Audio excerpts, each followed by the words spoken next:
So yeah, is this the same thing for Mac live session, or it is the another channel for that? I'm not getting it. Can you please repeat your question once?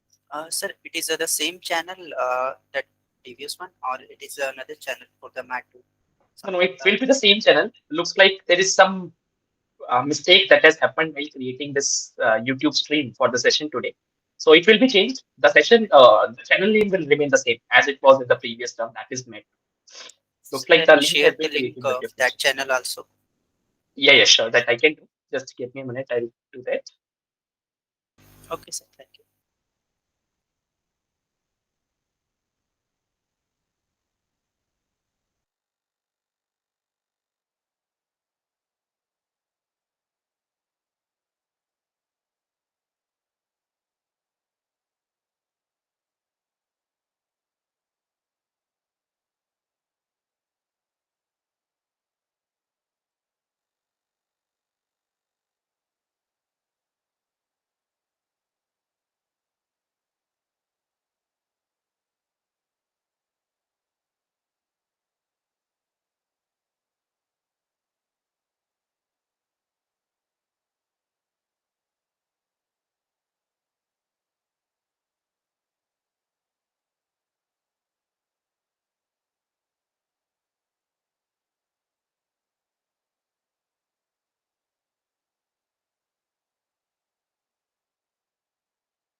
Okay, so I have just shared one channel link in the Google Meeting chat here. So you can just refer to this channel and you can subscribe to this as well. We'll make sure that the next YouTube link that gets created is created under this channel only. For this session alone, I'll share the recording afterwards in the Discord or wherever you will prefer. All right. So I guess we can now officially start this session. So firstly, once again, very good evening to all, and a very warm welcome to this Jan 22 to a Jan 23 offering for this modern application development 2 course. Well, we are having a live session on the occasion of this uh, Republic Day. So I would like to wish you all a very happy 74th Republic Day as well. All right, so I would just like to give you a simple intro about this course on what all things you are going to learn in this course and what are the things that you can expect at least to be learned from this course. After that, we'll do some general question and answer things so that you can also get your queries clarified. So the way this journey begins is basically from the Modern Application Development 1 course that I expect that all of you would have finished before coming into this course, as that has been put as a prerequisite for enrolling into this course. So yes, I expect that all of you must have finished that course before. So in that course, emphasis was basically on the backend part of it. That means we wanted to get you guys going into the world of modern application development, or I would say in the world of web development, where we started with some initial front end things like we started with HTML, CSS, a little bit of JavaScript we did as well in the previous course that you would have done. And after that, main focus remained on the backend side of it. We introduced a new Python-based web framework called Flask, and then we learned how can you write the backend for the applications, how can you take care of the security mechanisms, what all are the different aspects while designing a backend or while deploying your application somewhere on the cloud or wherever you want to, wherever you prefer. Now, once you have completed that application development 1 course, we expect that you have a decent knowledge of how a web application is basically formed from the scratch. And this time, we are going to jump into a little bit depth of what you call as front end. So in front end, this time we are going to start with a new framework as well. That is JavaScript Reactive Framework. There are mainly 3 frameworks that we have for JavaScript as far as the front end is concerned. So they are namely React, Angular, and Vue. So for this specific course, we will be using Vue.js as a JavaScript reactive framework, and we will be learning how to build highly interactive web applications or uh, web front ends using Vue.js as a framework. The reason we went with Vue.js and not with other popular frameworks like React and Angular, I hope you would have already watched the first lecture of this course by now. So you would have gotten your answer because there are certain aspects that we want to include in this course. Of course, they may be good for the development purpose, they may be good for some other certain things, but as far as the teaching is concerned, we found this Vue.js framework to be quite useful in order to explain certain concepts. So once you are well proficient with this Vue.js framework, I don't think you should be having any problem, with learning other JavaScript-based reactive frameworks, whether it is React or Angular, because the fundamentals and the concepts will remain the same. It will just be a matter of the syntax that you are supposed to grasp. It is just like learning any other programming language once you have already gotten familiar with one of them previously. So it's as simple as that. Yeah, so as I have already mentioned that in this course, our idea is, or our focus is going to shift from the backend to the front end. We will be dealing with the highly interactive front ends in this courses, and we'll be using Vue.js as the primary framework for doing that. After that, we'll also learn some backend aspects like some security mechanisms that we did skip in the previous offering of this course. That means the previous version, that is modern application development, one version of the course. But in this course, we'll also try to emphasize on those things which we missed out in the earlier one.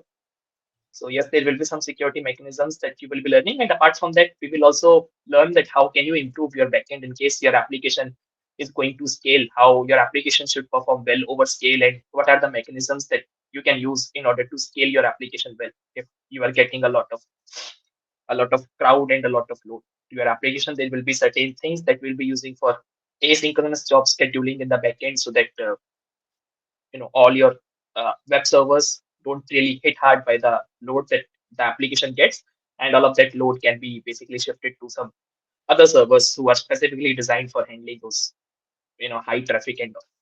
So this is basically what we are going to have in this course. I hope you would have had a basic look at the outline for this course, and I would be happy to answer any general questions that you may have with respect to this course now.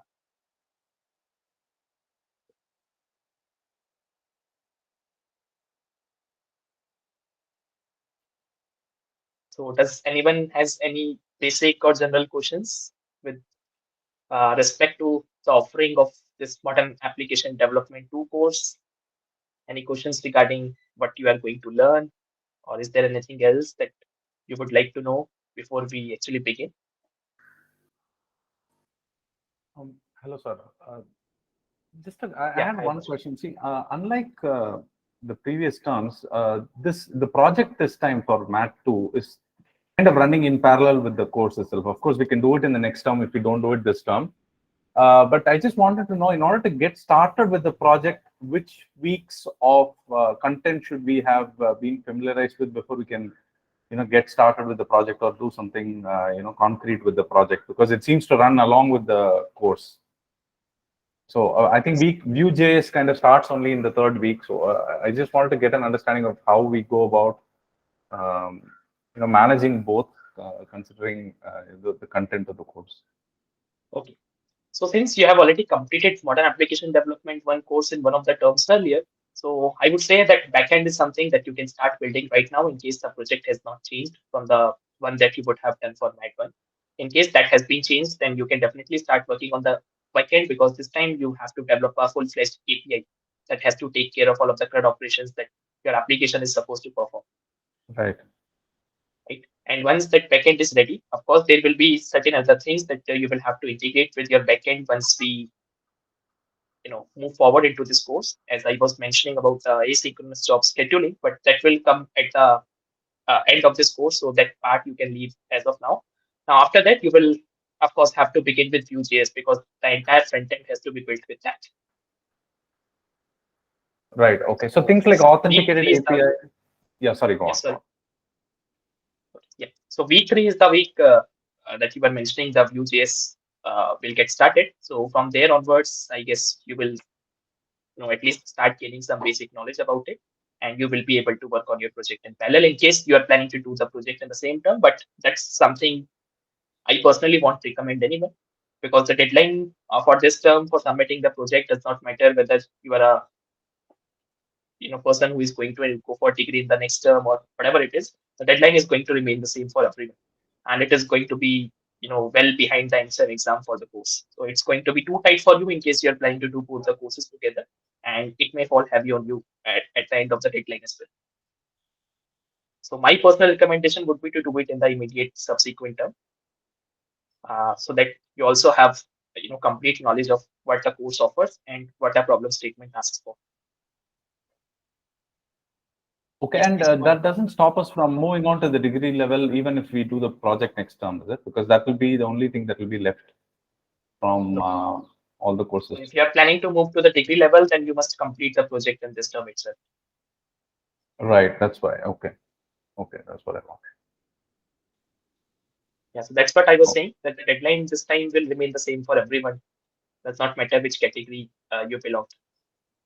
Right. So I think we are probably a little weird batch in that sense, I guess. Well, we are trying to streamline the process from this term onwards. In the previous terms or in the past couple of terms, we have been facing a lot of difficulties differentiating such type of people. You know, there are different categories that get formed as we proceed further. Like there are people who wish to go for degree in the immediate term, so we have to get their viva scheduled on priority. There are some other students as well who wish to do something else. So there are a lot of requests that were coming. So from this term onwards, we thought of streamlining everything and keep it same for everyone. So yes, those who are planning to go for degree in the next term, it is must for them to complete the project in this term itself. But as I said before, the deadlines are going to be too tough because I guess the deadline for this term's project is March 31st, if I'm not mistaken. And yes, March 31st. I believe we will be in 10th or 11th week by that time. So we won't even enter into the 12th week by the time this deadline gets over.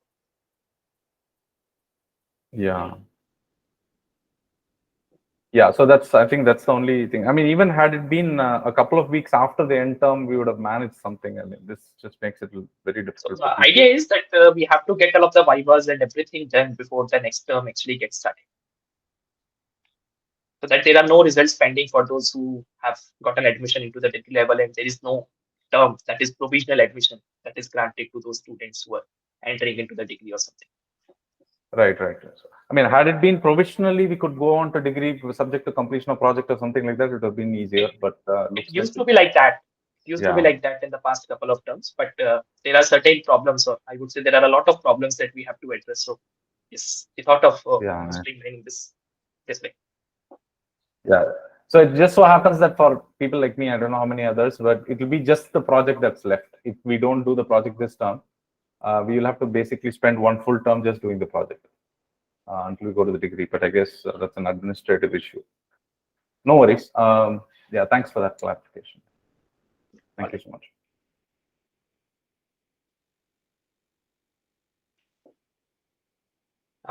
Is there anything else that one wants to ask?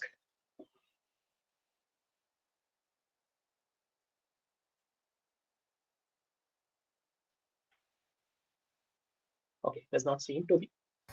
Anyways, so in case there is nothing else remaining, yes, Aditya, do you want to ask something? Sir, can you explain the practice, that programming question? Okay, the programming question for week 1 is it simple and compound interest that one? Okay, so to be very honest, I cannot help you with that right now because it is a kind of a graded assignment this time, and the marks for it are going to contribute to your final grade as well.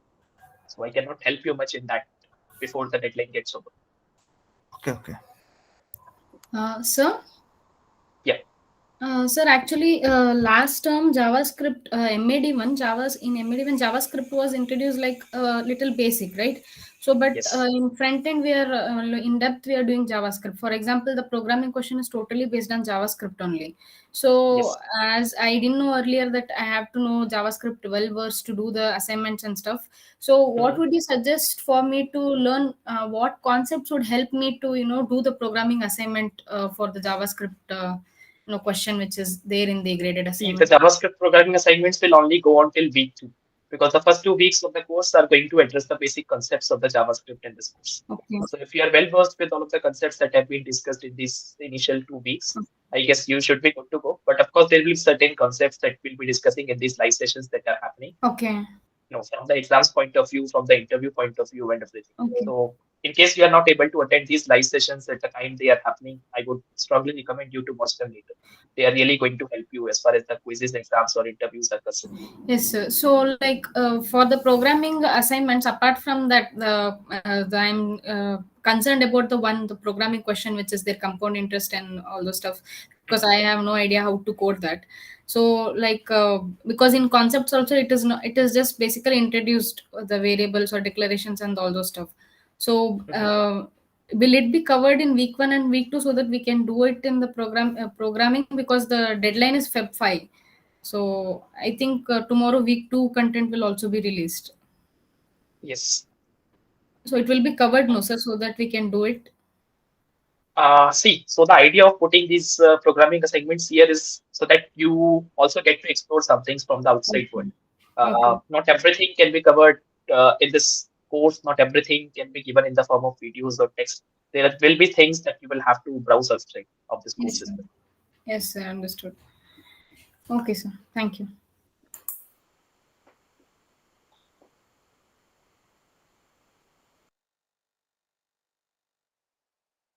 All right. Is there anything else?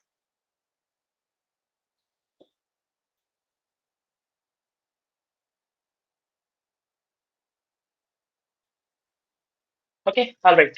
So I hope there is nothing else remaining for me to answer at the beginning stage of this course. So I would like to start with what I had in my mind for this session. So this being the first session of this term for this course, I really don't want to go too much technical into what all things we'll be learning in this course, as I have already given you a basic outline about that. So the idea is that I would like to start with a programming practice for especially JavaScript. As I said, that the initial 2 weeks of this course are going to focus majorly on the JavaScript concepts, the basic ones. Or I guess the second week will cover some additional concepts as well that we count as advanced ones. So I would like to start with the basics of JavaScript in the next session. This being the introductory session for the course, I would just like to discuss a few basic questions that you would have seen while watching the videos, probably in the form of activity or the practice questions that you might have already encountered, may have tried before. So I would just like to discuss those questions as far as the today's session is concerned. And in the next session that is scheduled on Saturday, that is day after tomorrow, 9 a.m. onwards, I would like to start with the very basics of JavaScript, where we are going to start with what you would have done in Python course, like how to create variables, how to write simple enough programs, and we'll take it up from there.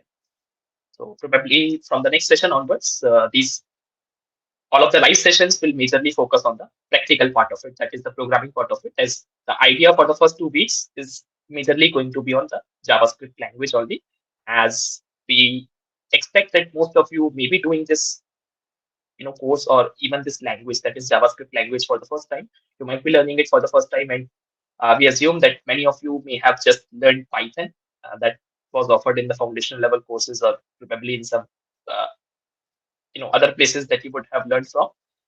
So we would try to cover it from the very basics in the live sessions. However, some idea would have also been given in the in the lectures as well.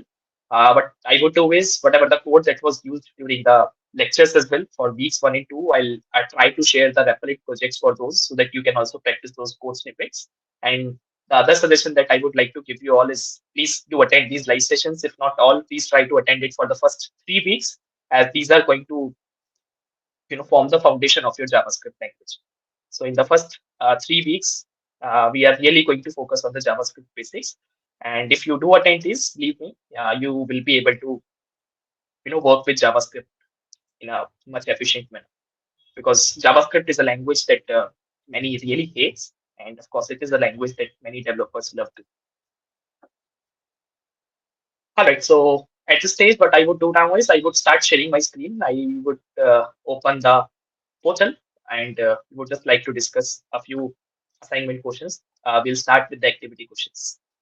Is there anything else that anyone wants to suggest? Any ideas that we can do today, apart from whatever I have discussed so far?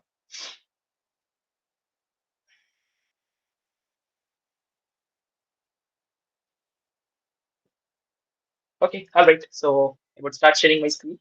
I hope that's okay with everyone.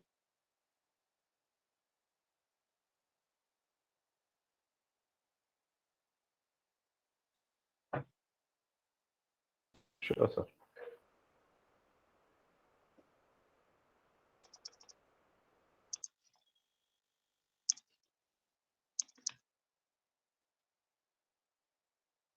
So I hope my screen is now visible to everyone.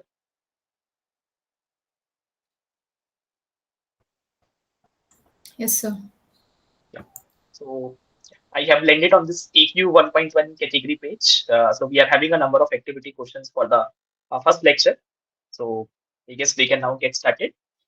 So the very first question is a very basic one too. What does Jamstack stand for? So I hope whoever would have watched the initial lecture or the first lecture, they all would be able to answer this question. So the Jamstack stands for JavaScript API and Markup.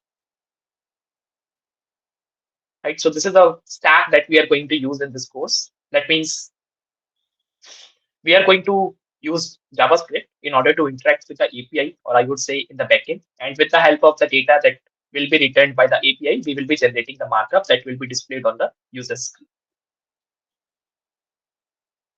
So who coined the term Jamstack is something that you really don't need to remember, but this being an activity question, you can just answer this. Will probably be Matthias Billman. But yeah, something that you don't need to remember by heart. So what does PWA stand for in the context of an application? So would anyone from you would like to answer this question? Anything about PWA that you would want to share with others?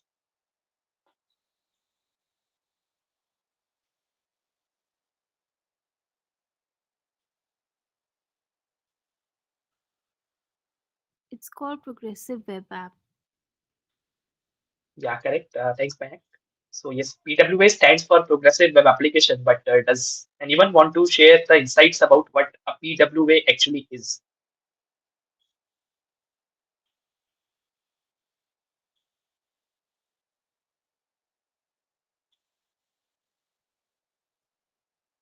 Sir, I think the way which is commonly made using HTML, CSS, and JavaScript.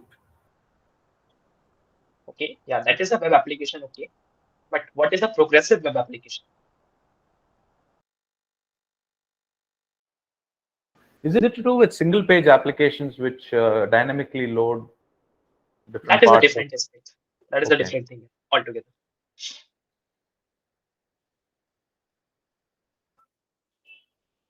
Okay, so let me tell you. So progressive web applications are those web applications that can be installed on a device home screen. So you probably would have seen some applications on which you get a small icon on the top right corner of your browser that says install this application.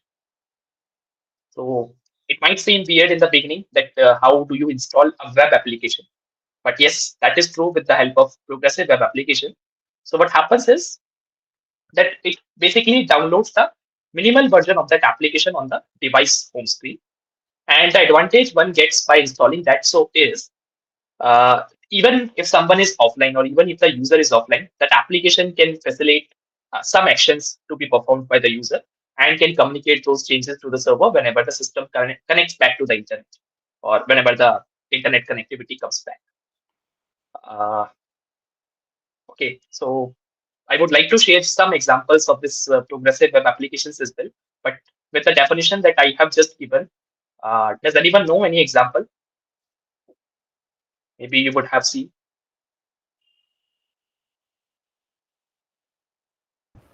YouTube has it all. Google Meet application is there, which I'm currently using. Sorry? Google Meet web the desktop application is, I think. Google Meet. Are you sure? I'm able to install Google Meet in my. I think sir, Facebook. Okay, sorry. I have no idea about Facebook. I don't use it, so I'm not sure about Facebook, whether it's a PW or not. I think Replit have this functionality that we can install it from Chrome on the screen. Okay, all right. Let us. YouTube also has that functionality. Sorry. YouTube. Sir, Uber. Okay, yes, I guess Uber does have an interface, a PW interface, yes.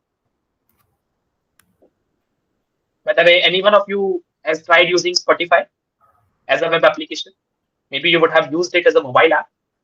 I have used.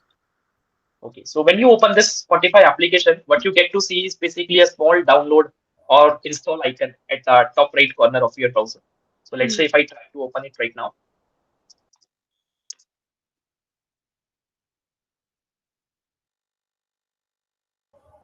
We can't see, sir. Yeah. Okay, I'm probably sharing just one tab. I'll share my full screen.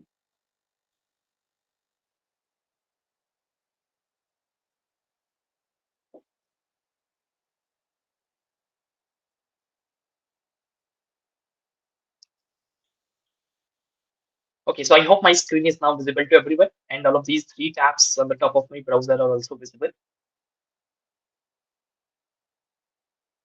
Right? So if Yes, I go to this Spotify tab here, if you can spot this icon here, that is download button, a download kind of icon. So if I just hover on it and it says install Spotify, right? So the moment I click on it, it would like to ask for some permissions whether I want to install this application in my home screen or not. Let's say if I click on install here. So what does it do is, see, it basically installs this application and it opens up an interface like this.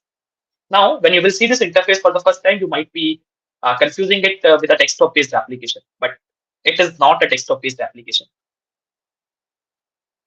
So PWAs are the applications which are actually web applications, but they give you the feel of native applications. That means if you're doing it on the desktop, they will give you a feel of having running a desktop application. If you will try to install this PW application in your mobile phone, it will look like that you are just running a mobile application in your phone, just like any other application that you would use.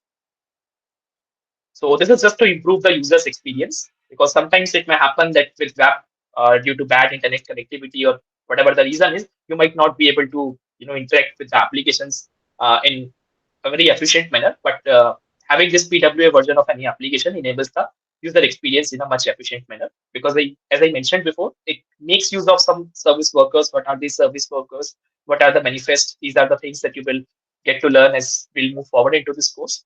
But it basically enables the offline usage of the application, and it does cache some content to an extent so that it can enable some offline usage for the user, whoever is using it. So just like I showed you, this Spotify, so it basically showed up an icon of installing it. I just installed it here, and I would be able to use it even when I am offline. It will try to catch certain things for me, so that whenever I am offline, I will still be able to use this application. But if I talk about a web application without an internet connectivity, I cannot use any web application in any sense. Okay, I guess Telegram also has a PWA version of its web application. Is there anything else that I can think of? I think Google Dictionary in mobile phones. It has similar kind of thing. Which one? Google Dictionary. Google Dictionary. Google Dictionary. Sorry, I'm not sure. Okay, there is one Pinterest, I guess. Pinterest is also one application that you can install in your device home screen. I guess. Postman is another one. Sorry? Postman also has a web application as well as an installable from the web itself. That is a desktop application. That is a desktop application. But it shows something like this only. On like Spotify, it asks you to install from the browser itself, I think. Okay. Maybe they may have released a new version of it. I'm not aware of that. I guess someone already gave an example of Uber. I guess Uber is also a PWA. Right. Yeah, so these are basically some of the examples of PWA. So the characteristics of PWA are, these are the web applications which can be installed on a device home screen. So if I try to minimize my browser, you will see that Spotify will be available somewhere.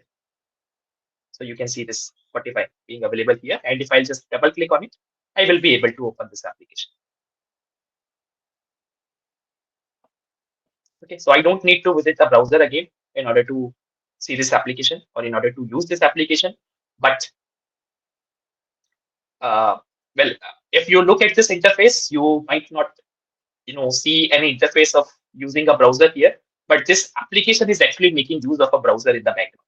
In case you uninstall every browser from your desktop or from your machine, you won't be able to basically open this PW anymore, because it requires a browser to get open, since it remains as a web application, just that it is giving you a feel of a native application, just that.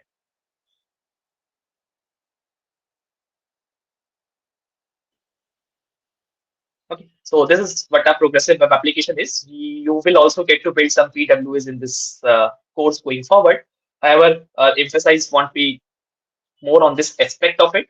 But yes, if you will try to explore a few things, you will definitely be able to convert the project that you will be building for this course into a progressive web application.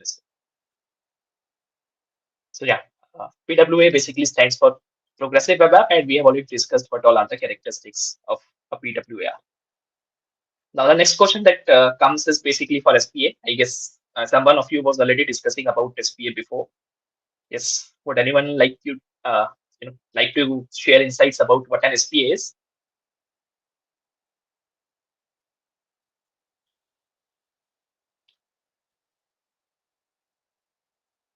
Yes, anyone?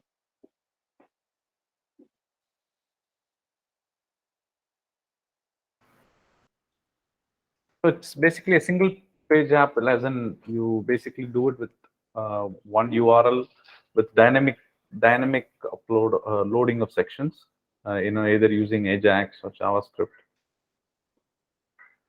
Yeah, correct, exactly. So what happens in a single page application is that when you make the first request basically to that application, you see that the entire window loads or the entire tab loads. For example, if I'm coming onto this Seek application for the first time, you would see that this loading button would be rotating, and I would be able to see some content coming onto this page, because that is being fetched from the server in the backend. But now that if I'm trying to navigate from one section to another, let's say I click on this 1.2 JavaScript origins and overview. But do you see this icon? Did you see it changes its state or not? Let's say if I'm just clicking on some other section again here on this page, you don't see this icon being loading once again here. The reason is that this can be considered as an example of an SPA, because whenever I'm trying to request some other information, what is happening is it is internally making some JavaScript request, and it is getting me, or it is downloading that content for me asynchronously. You see that the URL here on the top that is being shown here is being changing every time whenever I click on any other URL or any other section of this page. The moment I click on it, you see this URL changes. When I click on it, you see this URL changes, but you don't see this loading icon changing, right? So this is basically saying that everything is being fetched asynchronously via JavaScript in the backend, and there is no need to load this entire page again. The reason is because this okay. So the question comes here is that what all things are changing on this page whenever we are trying to navigate from one section to another. So see, when I was here on the orientation of the course, I was able to see some content on this page, on this section, only this section, right? And when I click on this next section here that is available in the navigation menu, I see that only this content changes. The rest of the content on this page, it remains the same. But you can see that the URL also changes here, right, on the top. That means it shows that we are currently seeing a different interface that was not shown previously. So here, what is happening is we are just changing the content that has to be displayed in this section of the page. The rest of the content has to be kept same. Right? So this is what is happening with the help of JavaScript in the backend. We are making the request to the backend server with the help of JavaScript. It is getting the data, and we are just replacing the content which has to be replaced. The content which has to remain same need not be touched. So, for example, the navigation menu here on the leftmost corner, and even this topmost section of this page, it is not getting changed whenever we are hitting any different section or any different URL of this page. So this is an example of an SPA. Okay, I'll just quickly put all of these here.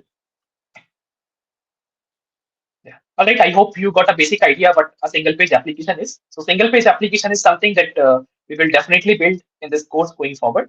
And of course, the projects that you will be building, hopefully those projects are also going to be single page applications. Well, of course, there will be mechanisms through which you can, avoid making a single page application as far as your projects are concerned. But it will be really easy for you to build FPAs with the help of content that will be delivered in this course. So the next question is, what is the default port number used by a Flask application? I hope all of you should be able to answer this question by now. Yes. Would anyone want to 5000. answer? Yes, it is 5,000. Correct. So I guess this was NAT based. So it seems to be. Yeah, all right. So that's it. These were all the questions available in the first category of activity, AQ 1.5. Yeah, so let me ask you, does anyone has any doubt on the questions that we have discussed so far?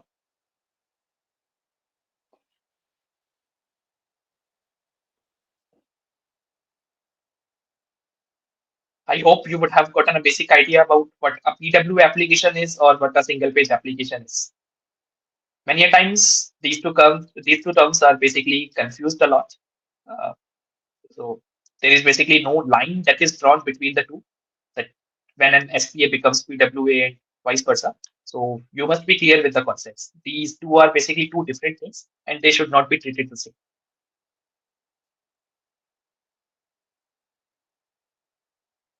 All right, so if there are no more questions, I guess we can proceed to the next section, that is AQ 1.2. All right, so which of the following is the correct way to embed an applet? So, all right, so we are talking about applets here. Maybe those who would have watched the initial lectures, I guess the second lecture, would know anything about applet. What are they? Or probably those who have studied Java in one of the previous terms, they might know what an applet is. However, this applet thing in itself won't be covered in that course, but you probably would have some idea about what an applet is. Does anyone know anything about applets?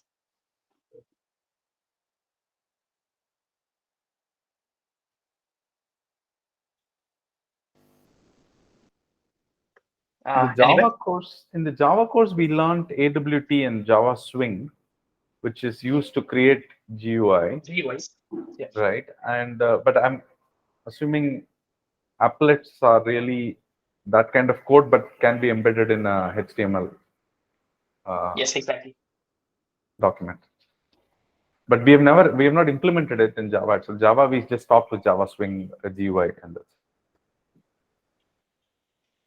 Yes, you are correct. So nowadays we already have that swing in place that we can use in order to build GUIs with the help of Java. But applets were the thing when this swing and all were not there, and it came into the picture when JavaScript was also not there. So the idea of applet was to build something that we are building with the help of JavaScript these days. That means it was used to basically create some interactive section on a web page. So for example, if I talk about a simple calculator that we can build using JavaScript these days. Similarly, let's say we have this kind of a page, or yeah, you are able to see this calculator button here. The moment I click on it, it is basically creating this calculator here on the web page itself. Now, this is basically built with the help of JavaScript. But previously, it could have been done with the help of applets. That means applet is what? Applet is basically a standalone Java program that is running on the web page. Whatever functionalities it is going to be providing here are going to be separate from what this web page is displaying. That means the code that you will be writing for this applet has to be written in Java and it has no relation with HTML. It will just be embedded in that web page. That's it. And it was also not really clear that the way your cursor works here on the rest of the web page, it was not clear whether this cursor even will work the same way when we will try to hover over this application or hover over that applet application when it will be run. So it was basically an alternative of JavaScript that time because JavaScript did not come into the picture when these applets were being used. So it was the only way for the developers to have some interactivity on the web page. So the way we used to embed these applets in the HTML web pages is with syntax like this. There is the applet tag where you need to give the reference of the program that you would have written in the Java that will help you enable a simple GUI kind of application that a user can use in order to make the web page interactive. So there are basically two syntaxes that you can use in order to embed the template. So I hope those who have at least completed Java course, they would know that when you compile a Java program, it basically gets converted into a dot class file before it is a dot Java file. Once it is compiled, it is converted into a dot class file, and dot class file is basically what is being executed in order to generate the output. So in order to embed an applet into an HTML file, you can either give the reference to the applet demo.class file, or you can just skip this dot class extension. That would work fine too. In case you want to run these applets as an individual application or a standalone application, that is possible too. I guess there is some software that comes with the name Applet Viewer. I'm not sure whether it's the exact name or not, but with the help of Applet Viewer, you can just type this command, give the reference to wherever the Java program is. You should be able to start this application just like you could do with Swing these days in Java.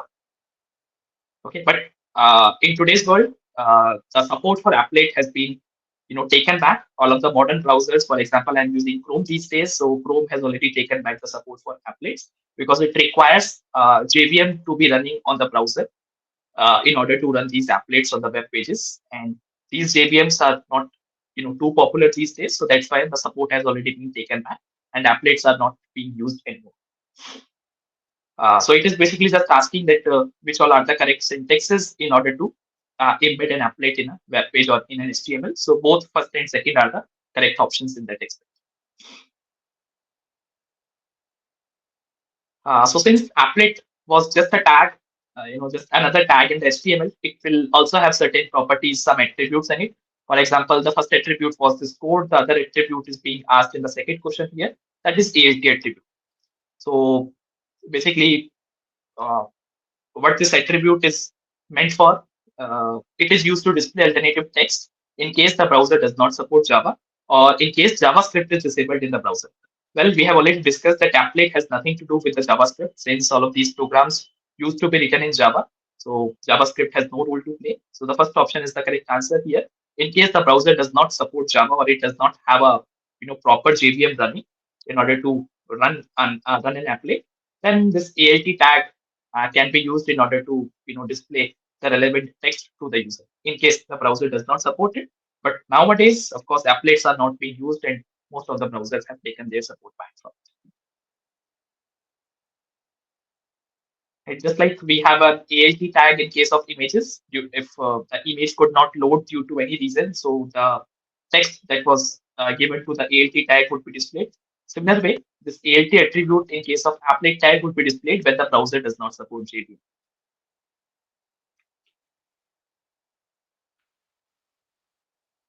So we have a question regarding JavaScript. So which all things are basically true as far as the JavaScript is concerned. So JavaScript can be used for DOM manipulation. Well, it is basically the thing it came into the picture for. Being a client-side scripting language, it reduces the load on the server. Well, we are going to discuss on this aspect a lot going forward into this course because this is going to be our idea. What we want to do is we want to reduce the load on the server. So that's why we are going to use some JavaScript reactive framework where the front end is going to take the control of the entire web application, and you will only hit the web server whenever it is needed. You are not going to hit the web server for each and every click that you make on the web page. Okay? And JavaScript cannot be used in the backend. So anyone would like to answer this question? Which all options are true here and which all are wrong?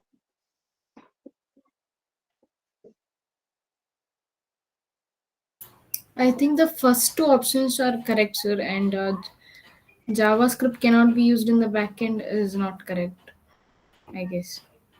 Okay, all right. So first option is definitely true because that's what I said. JavaScript especially came into the picture so that we can do some DOM manipulation and we can bring some interactivity into the web page. Being a client-side scripting language, it reduces the load on the server. This is what we discussed a few minutes ago. And JavaScript cannot be used in the backend. Well, that option is of course not true. But does anyone know that why this option is false? Because it can be used in the backend also. But we say that JavaScript needs a browser to run. Like Node.js, I guess. Okay. Well, if someone has already touched upon Node.js, I would like to discuss on that part as well. Can anyone tell me what Node.js is?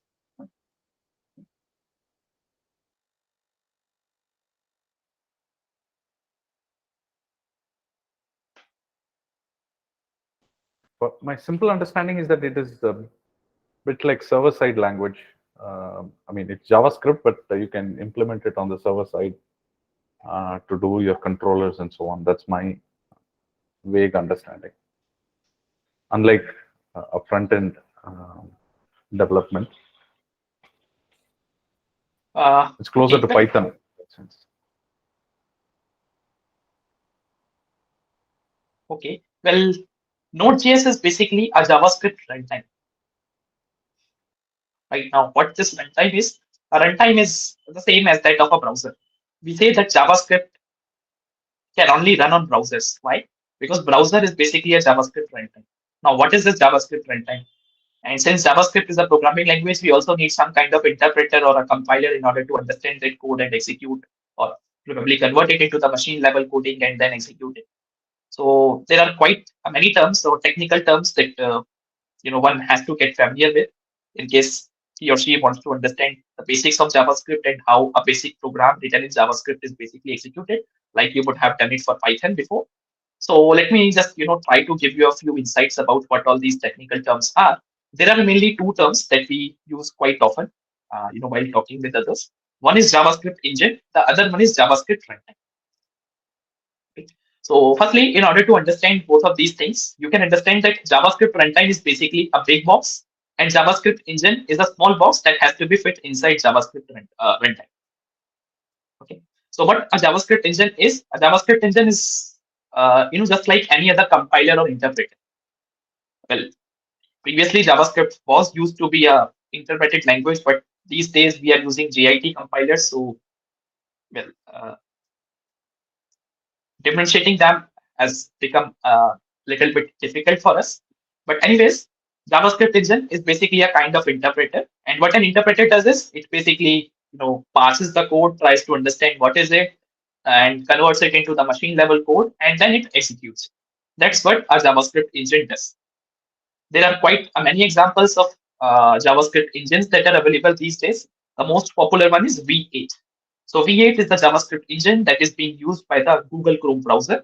The same JavaScript engine is being used by the popular JavaScript runtime, that is Node.js. So both Google Chrome and Node.js use the same JavaScript engine, that is V8. There are certain other JavaScript engines as well that other browsers use. For example, Edge uses Chakra, if I'm not wrong, and Mozilla Firefox uses SpiderMonkey. There might be many other engines that you would have come across before. So JavaScript engine is what? It is just interpreter which understands what is written, tries to convert it into the machine level code, and then it executes. That's what a JavaScript engine does. But whenever a code needs to be executed, many a times it happens that it has to communicate with the outside world. Probably, for example, let me talk about a web application itself. Let's say you are writing some JavaScript code. The JavaScript engine would be able to understand it, would be able to execute it. But let's say now what you are trying to do is you are trying to do some DOM manipulation. Right? For example, what you are saying is you want to change the content of a paragraph whenever the user clicks on any button that is available on the web page somewhere. Okay. So the moment user clicks on that web page, what will happen is it is going to trigger a function that is written in JavaScript. Then JavaScript engine will try to understand that code and it will try to do whatever is required. But JavaScript engine can only execute that. It cannot, control the content that is being shown to the user on the browser or on the web page. Now, in order to change that content, the JavaScript engine has to interact with some entities that are available in the outside world. So what does browser does is browser says that if you want to do anything with the content that is being shown on the screen to the user, what you can do is you can just make use of this API that I'm providing to you. So what a developer will do is a developer will make use of that API, and whenever the developer wants to make any changes to the outside world, for example, we just discussed, let's say you want to change the content of a paragraph that is being displayed. You can just use the relevant API and that relevant API will be responsible for communicating it or for communicating the interaction with the outside world. In that case, that would be the browser. Okay. So now where that API comes from, because JavaScript engine, what it was doing was it was just executing that code. And as soon as it encounters something it has no control over, it will crash. The JavaScript engine will crash. Okay. So that API that is being provided by the browser, right? That is allowing the JavaScript engine in order to communicate with the outside world. And where that API is coming from? That API is coming from the browser. And what is browser? Browser is basically also a JavaScript runtime environment, which is facilitating the JavaScript engine to communicate with the outside world. There will be many functions in the JavaScript language itself that will be provided by the runtimes that JavaScript engine makes use of in order to communicate with the outside world. For example, I just gave an example of uh, API that will be used for DOM manipulation. So the name of that API is document API. You might have used or you might have heard the names of these functions like document.getElement by ID, document.get_element by name or something. There are so many functions that are available in this document API, and you can make use of these functions so that you can make some changes in the document object model of the web page. Similarly, there are some functions that are available, for example, set timeout. So set timeout is again a function that is available in the web API. Web API is a component that comes under JavaScript runtime environment, that is the browser itself. So let's say if you want to make use of these functions, you have to execute your program inside an environment which facilitates the JavaScript engine to use all of these things. Now, since I was talking about an example of using a browser as a JavaScript runtime environment, so it basically gives us gives us the access to the document API because we want to make certain changes to the content that is being displayed on the web page. But now, for example, let's change the runtime environment. Now we are not using browser anymore as the runtime environment for JavaScript. We are switching to Node.js. Now with Node.js, there will be no such document API because why? Document API is specific to the browser runtime environment. With Node.js, you may not have document API, but you will have certain other APIs. For example, require API. For example, process API. So these are the APIs that the browser runtime environment won't be able to assist you with. So basically, there are some functions, there are some functionalities that each of these runtime environments provide to the JavaScript engine so that the code can communicate with the outside world.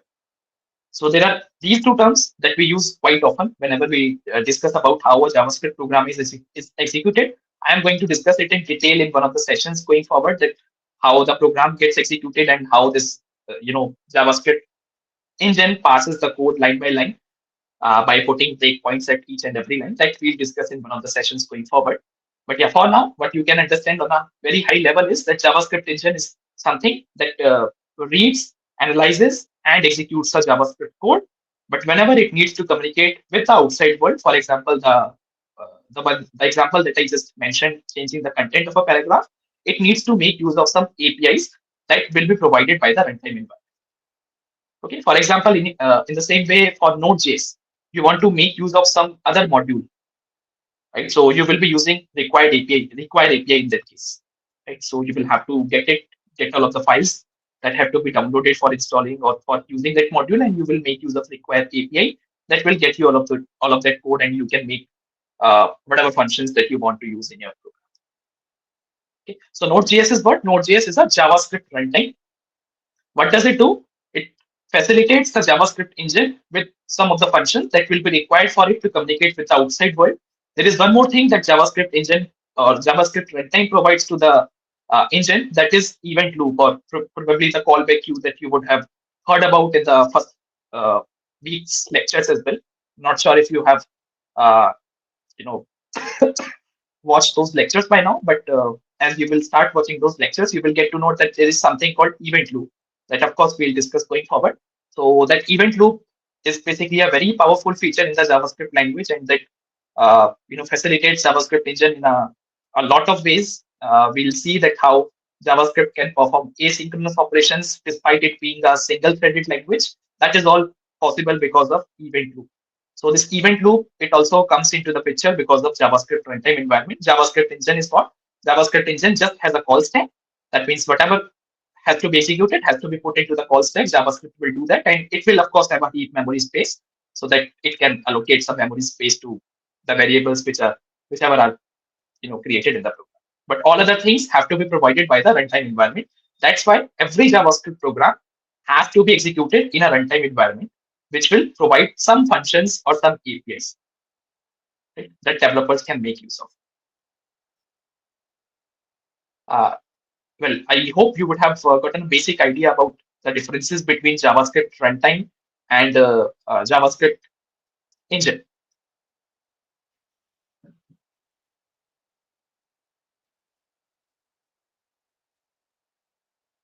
Yes. Does Yes, sir. anyone has any questions with respect to what we have discussed so far?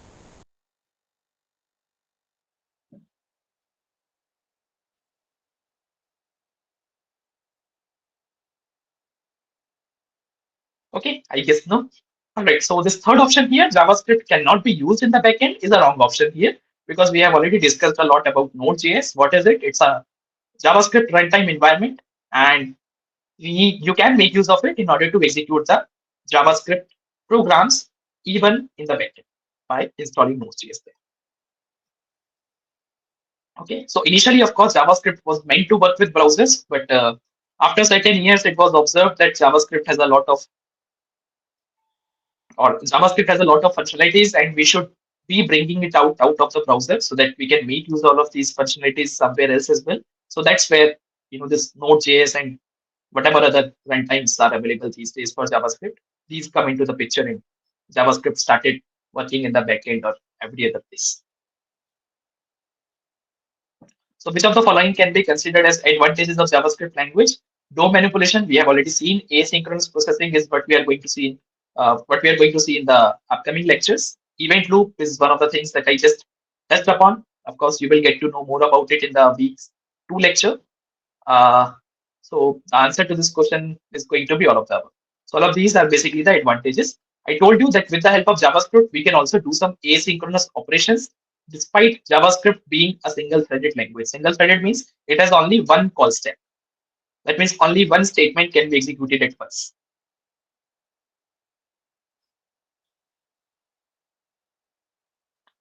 Which of the following is true regarding Java applet? So it is a special program that can be run by a browser's Java virtual machine or JVM. Yes, that is true. We have already discussed that applet is a program that is written in Java, and a browser needs to have a JVM in order to run this application or this program. It is a programming language. No, it's not a programming language. It is a program that is written in a programming language named Java.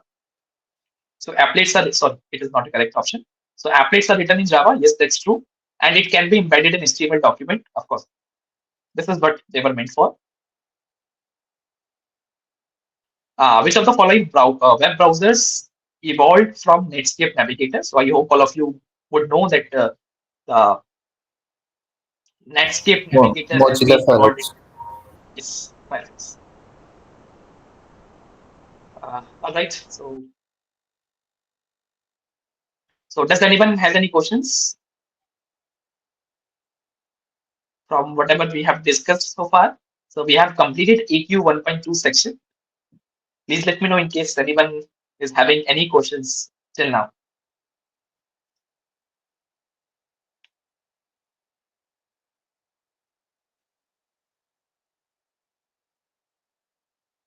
Okay, I believe no. All right, so we can move to the next section, that is EQ 1.3. By the way, just to gain a basic understanding, how many of you have started watching the lectures or at least finished first 3 videos? So there are about 6 videos available in the week first. Yes, there are 6. So how many of you have completed watching 3 of them?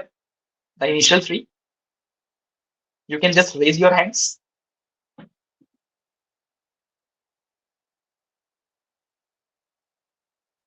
Okay, quite a lot of people.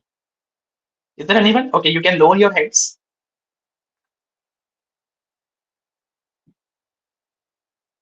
Is there anyone who has completed watching the lectures? All 6? Okay. Well, still a lot of people. Nice. You can lower your hands too.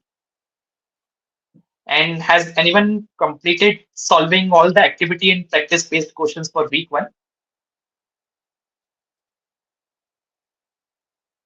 Okay, great.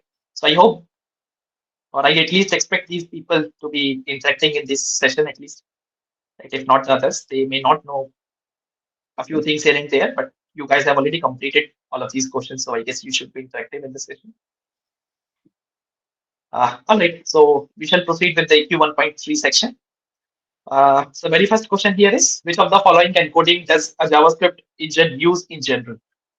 So those who have already watched the lecture, they would know that UTF-16 is the encoding scheme that is being used. Well, with that, I would also like to discuss the differences between these different encoding schemes that we use, especially in web documents. So let's talk about UTF family. So in UTF family, we have three types of encoding schemes: UTF-8, 16, and 32. Can anyone answer me that which one of these is the most efficient one? Out of UTF-8, 16, and 32, which is the most efficient encoding scheme? UTF-8. Okay, UTF-8. Is there anyone else who would like It's to? inefficiency. Sorry? Inefficiency UTF-8. Okay, UTF-8. Anyone else?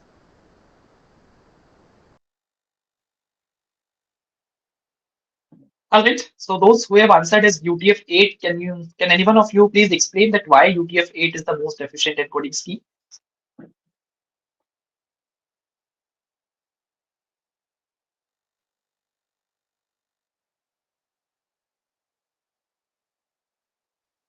In MAD1 project and all the HTML pages, I have used UTF-8. Okay, that is the default encoding that is being used by web document these days. But why it is considered the most efficient one is what I'm asking for. Just uses 8 bits. Okay, it uses 8 bits. So can you tell me that how many characters it can encode? Or how many characters can be encoded with the help of UTF-8? Uh, is it 2 to the power 8? So Chaitanya is saying 256. Yeah. Is there anyone who feels that there might be a different answer to this question?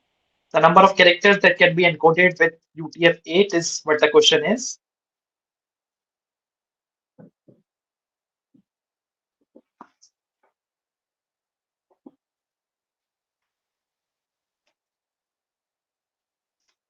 If zero, okay, over 1 million. Okay, so Puneet is saying over 1 million.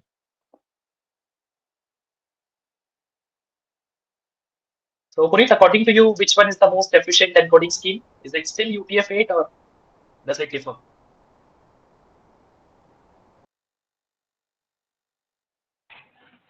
Is my audio okay? Yes, you are audible. Right. I'm saying efficiency wise UTF-8 because of the way it utilizes the space, and so I think still UTF-8. Okay, UTF-8. All right, thank you. It uses I think 21 bits, right? I don't know when we did it. Okay, I'm sorry, I 21 don't bits, know. is it? No, I'm saying it can extend up to 21 bits, right? Like UTF-16 Unicode. Or UTF-32 is also available and 64, I think also. Okay. So it is UTF-64 we have not heard about 256, it. I think so. I do know because Sorry. while doing AppDev 1, it showed Mhm. that UTF-8 is the best for web pages. It can transcribe over a million characters. Okay, all right. So, any one of you think that there is a difference between the number of characters that can be encoded using UTF-8, UTF-16, and UTF-32?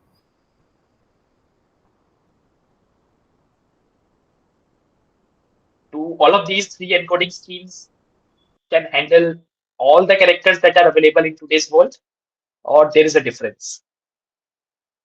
If there is a difference, then which can handle more? There is a difference. UTF-32 can handle more.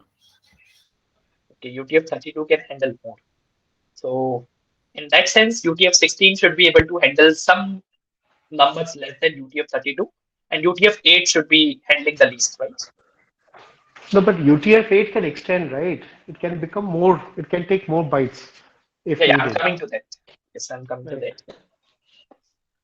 Okay, so there are basically two categories in which we try to put all of these encoding schemes. So one is known as fixed length encoding scheme. The other one is known as variable length encoding scheme. Does anyone know the difference between the two? Fixed length encoding scheme and what I say, variable length encoding scheme.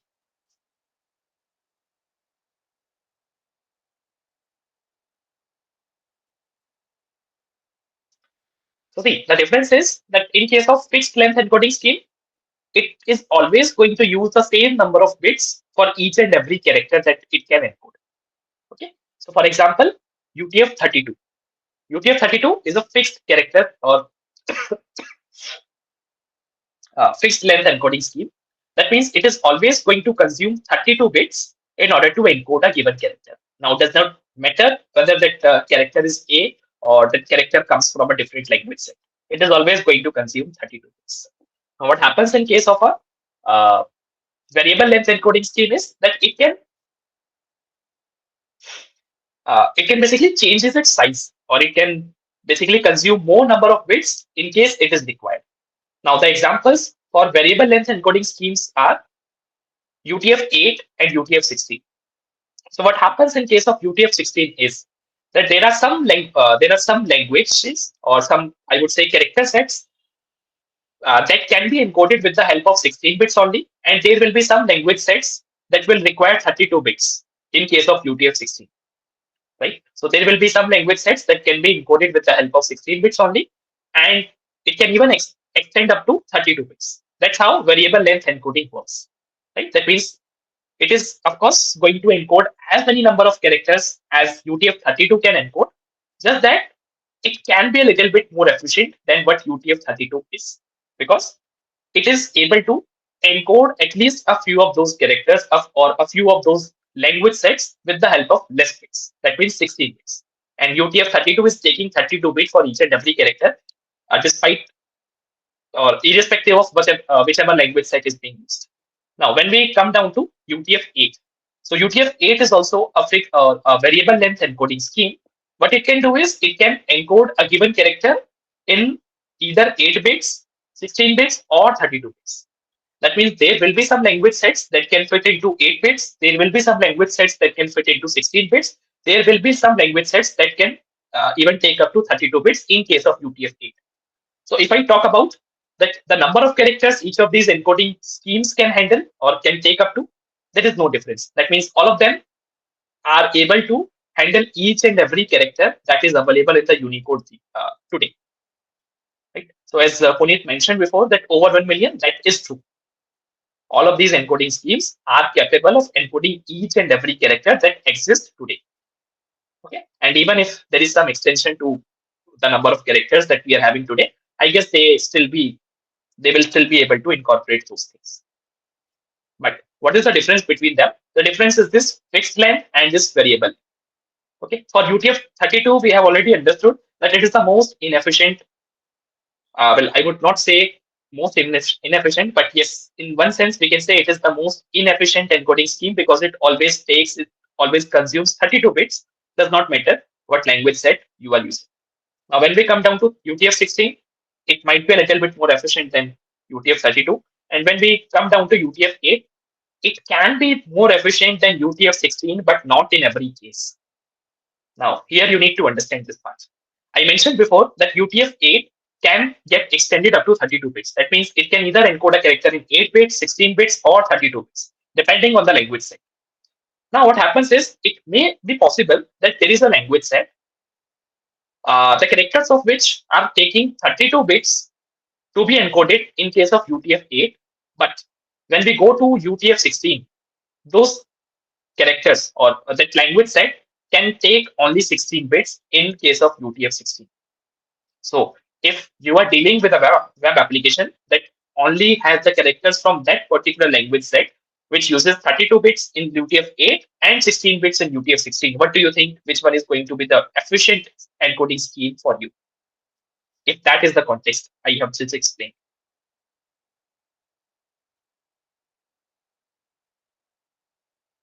Did you get what I'm asking?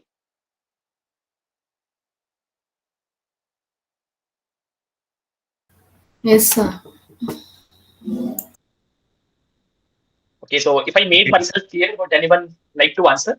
What will be the most efficient encoding scheme with the context I just discussed? UTF 16. In that case, it will be UTF-16. That's correct. So, whenever this question is being raised, that which one is the most efficient encoding scheme, it may be UTF-8 definitely, but it is only the case when you are dealing with the most popular or most often language sets like English or Hindi, because these English and Hindi might be able to, or you can basically encode all of these with the help of 8 bits in UTF-8. And of course, in case of UTF-16, it will take a minimum of 16 bits to encode this. So if your website is just dealing with these languages which are commonly known and can be encoded with fewer bits in case of UTF-8, definitely you are going to go with UTF-8, and that is going to be efficient one for you. But it basically depends on the context that I mentioned.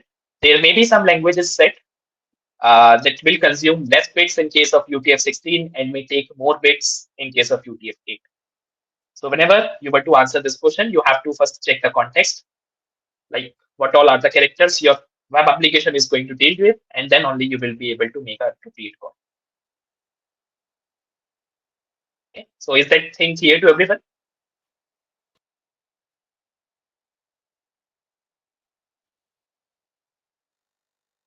Okay, I hope the difference between UTF-8, 16, and 32 is now clear. All of these three encoding schemes are capable of encoding each and every character that exists today. The difference between the three is fixed length encoding or variable length encoding. UTF-32 is a fixed length encoding scheme that always takes 32 bits to encode any given character, whereas UTF-8 and 16 can take up to 8, 16, or 32 bits depending upon the language set. So it is not possible to answer this question without actually providing a context that which one is the most efficient encoding scheme. But if you are dealing with English-based characters, that's how most of the web applications that exist today are dealing with. Then, of course, in that case, it is UTF-8 because we know that all of the ASCII-based characters can be incorporated in 8 bits, right, in UTF-8. Okay, fine. I guess we have discussed enough on this topic. So, which of the following encoding does the JavaScript engine use in general? It uses UTF-16. It does not use UTF-8. Please keep this in mind. All right. So, the next question that comes in this category is, what will be the output on the console if the following JavaScript program is executed? So when we'll start some programming sessions from the next session onwards, that is from the coming Saturday, day after tomorrow, we'll see that how these variables can be treated, what all are the keywords through which variables can be treated in JavaScript. Of course, there are going to be certain changes than what you would have seen in case of Python language, because it is basically a dynamic programming language and you don't really need to define what type of variable it is going to be. So, but in JavaScript, we generally use these type of keywords like var, where, let, or const, const. These type of keywords in order to declare a variable. So I'm just telling you on a very high level now. Of course, we are going to discuss it in the programming based sessions that will be held on Saturdays, or we'll try to take this or consume this Tuesday sessions into the programming based sessions as well in case the condition demands it. But yeah, so any variables that are created using var keyword in JavaScript, they have block-based scope. Oh, sorry, they don't have block-based scope. They have functional-based scope. Now, what is this functional-based scope? I am going to discuss this in detail in the programming-based live session. But for now, you can understand it with whatever knowledge you have with respect to the Python as a programming language.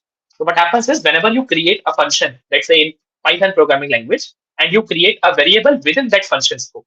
So we use indentation in order to define the statements within a function scope. So what you do is you put an indentation of 4 or 8 spaces or whatever it is, and then you create a variable.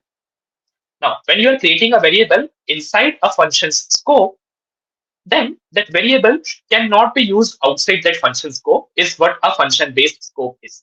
That means, I'll just write it in the chat for now. Let's say I'm writing it in Python, define ABC. And what you do is you just create one variable here, a equals to 10. And what you do is after this function, you try to access the value of a. So you will not be able to do it in Python. And the same way, it works in JavaScript. If you define a variable inside a function, you cannot use it outside that function because the scope of that function is limited to that function only. Okay. But right now, you are able to see no function here. No function is being created in this program.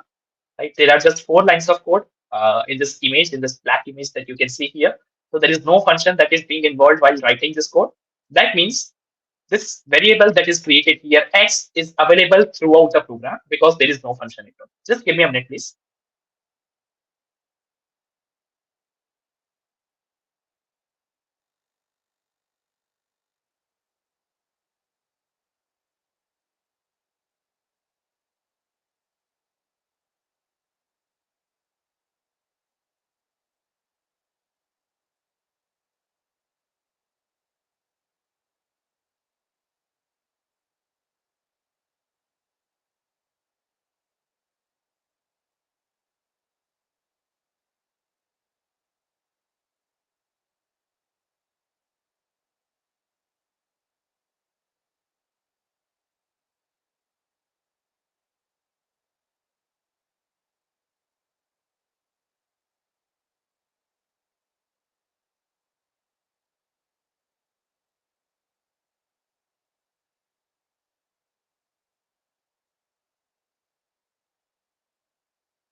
Hello, am I audible? Yes. I got disconnected due to a power cut. Okay, now that I'm connected back. Okay, I'll again start sharing my screen here.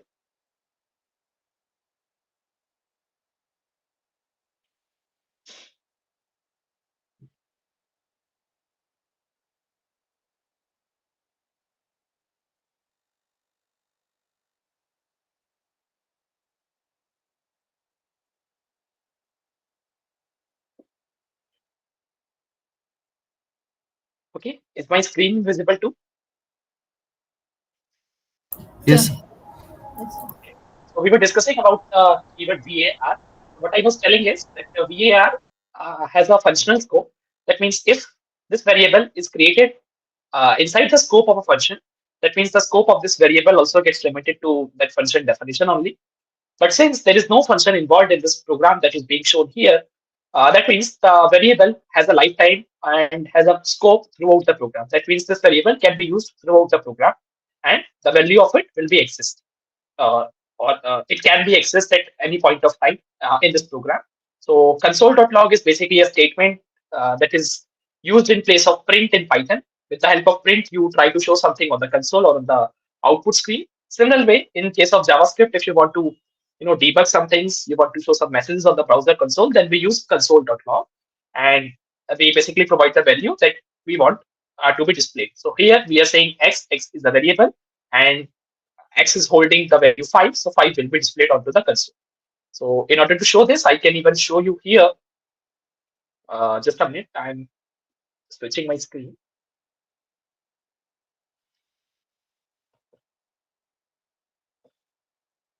Print is console.log, no? Yeah. So console.log is something that can be treated as Python.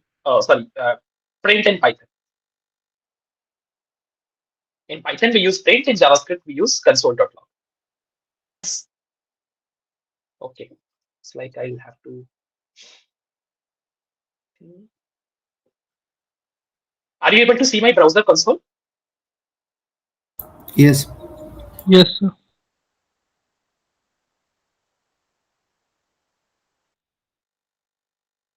Is my browser console visible? Yes, Yeah. sir. White screen? Yes. Okay. So what will I do is I'll just try to create a variable with name, say with the keyword var, and after that I just have to use any identifier name. Say I'm going to use a, and I'll assign it some value, say 6. We use semicolons. It's a good practice to be used in JavaScript. However, it's not necessary. Well, this is what I'm doing. And now if I want to show anything to the console, so I would use this console.log. There are, of course, another functions that are available with this console API. For example, you can use console.warning, console.error. There are so many other functions available. But for debugging purpose, we use log. Okay. And here, if I just say a, then it is going to show me the value 6. So this undefined is basically coming due to this console.log statement. So what it does is it basically tries to execute this statement, that is console.log a. So this a gets the value 6. It gets displayed onto the screen. And then what does JavaScript program do is it basically also tries to print the value that the last statement in the program returns. So that means whatever this statement returns, that will be shown as the end output of this program. That will be undefined. So console.log does not return anything. So in that case, in JavaScript, if something or nothing is being returned, then undefined is something that can be assumed to be returned from that. Okay. Now what can I do is I can now create a scope. Now what is the scope? I'll tell you. So in Python, the way we basically create scopes for functions is using indentation, right? Or let's say even for loops, we basically create scope using indentation. That means indentation is something through which we define that this statement comes inside the scope of this loop or this function.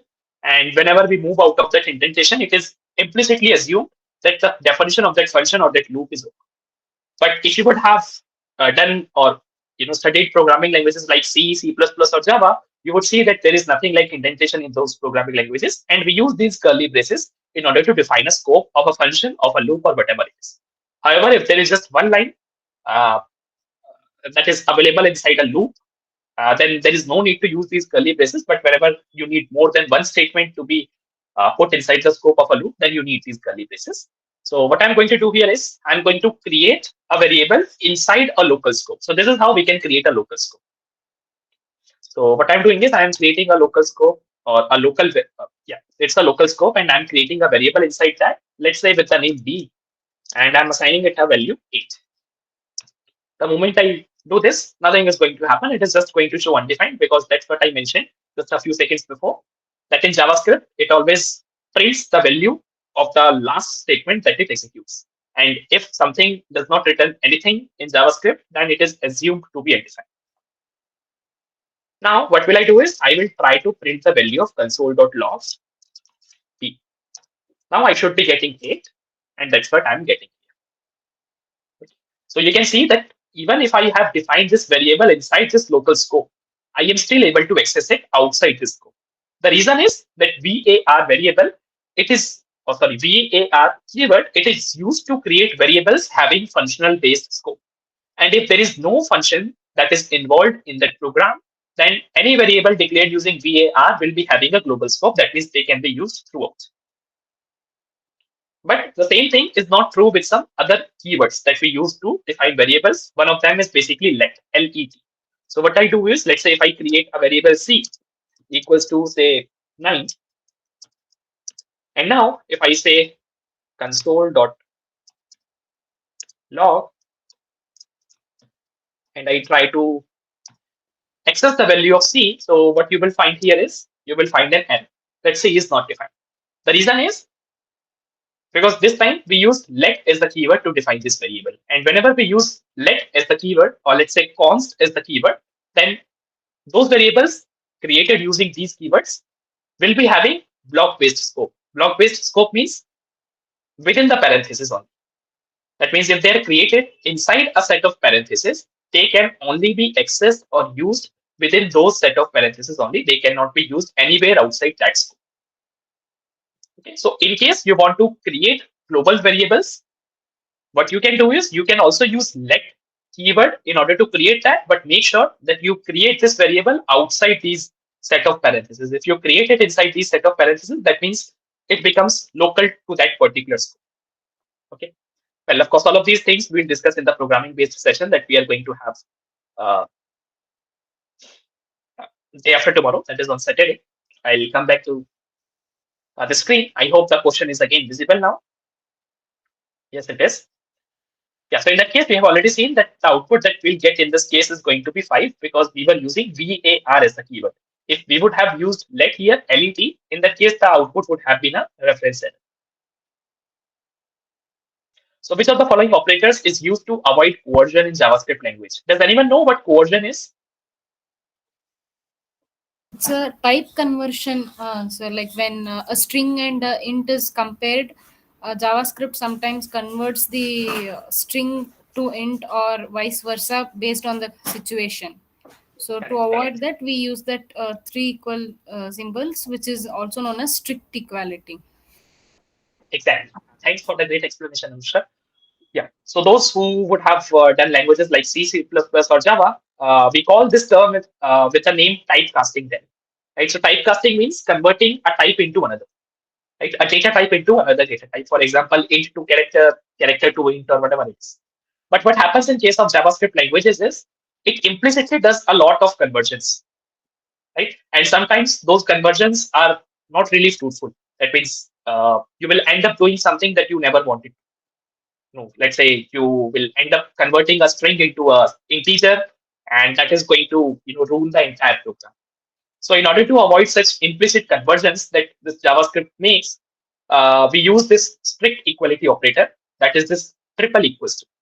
If we use double equals to, then it is going to do those implicit conversions in itself.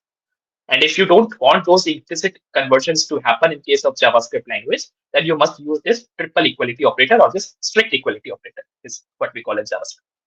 Okay, so this is the operator that we use. So for example, in JavaScript, what will happen is I'll write something in the chat. If you were to compare these two values, 4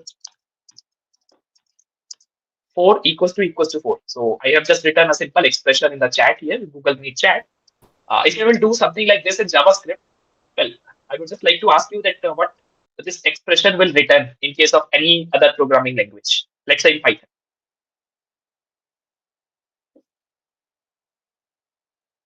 In Python, what do you think? It will be false. It will be false. It will be false in Python, exactly.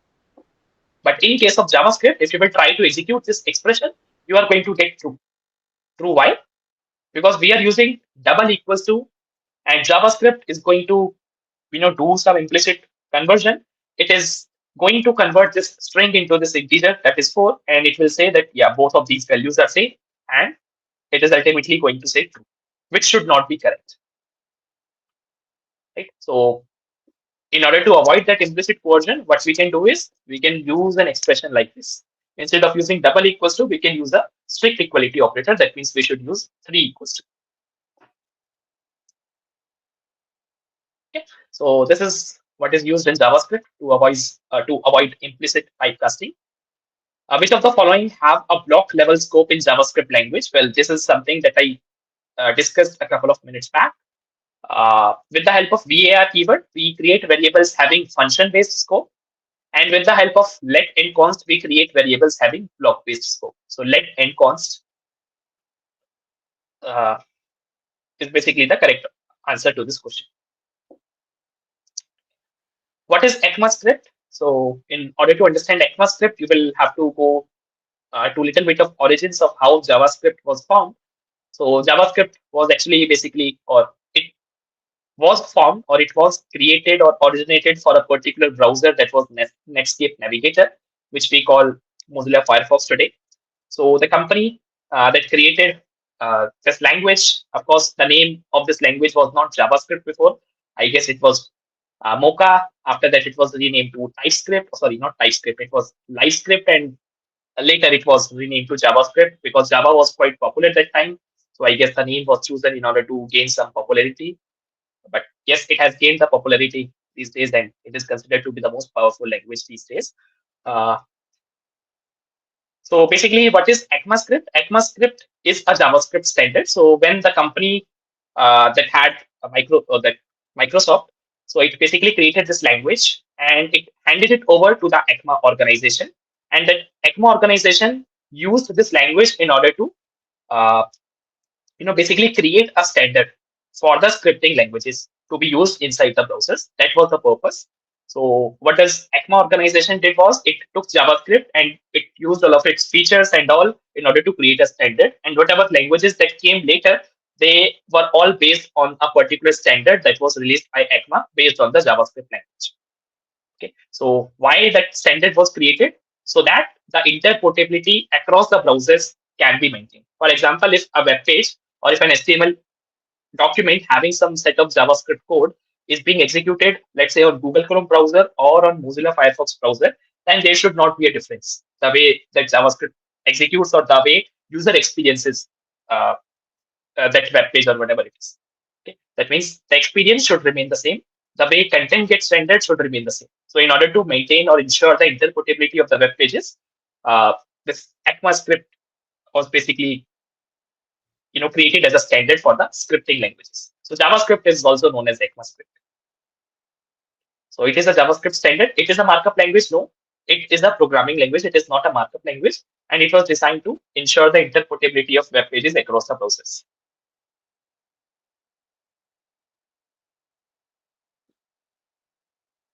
Okay, so this section had a few questions related to the programming aspects of the JavaScript language. So does anyone has any questions so far?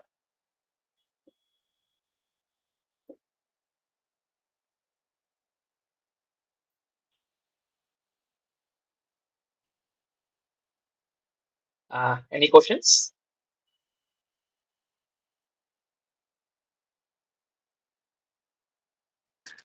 So just one clarification. I think VAR has global scope, right? Bar, as opposed to let and. No, it does not have a global scope. It has a functional scope. It has a function based. Okay, but I think there is a subsequent question in one of the activity questions which says it has a global scope.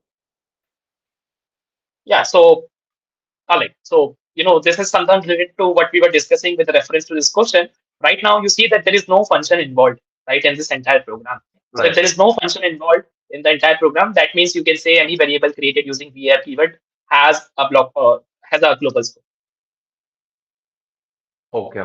Because I remember in the lecture, sir was kind of saying that originally it was only VAR, let and const maybe wasn't there in JavaScript, and VAR was accessible everywhere, and therefore you had some other way of doing a low functional scoping.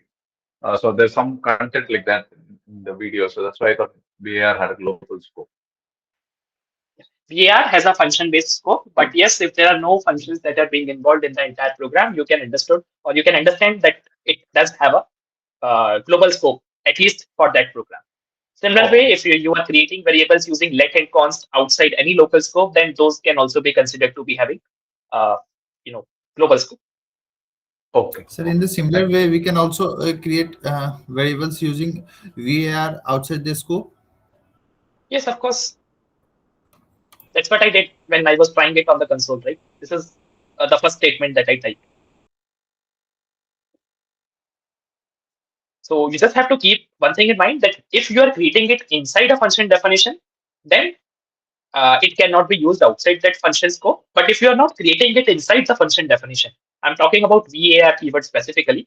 If you're not creating it inside a function's definition, then it can be considered that this variable will be having the global scope. That means it can be used throughout the program, anywhere in the program, if it is not created inside a function's definition. That's it.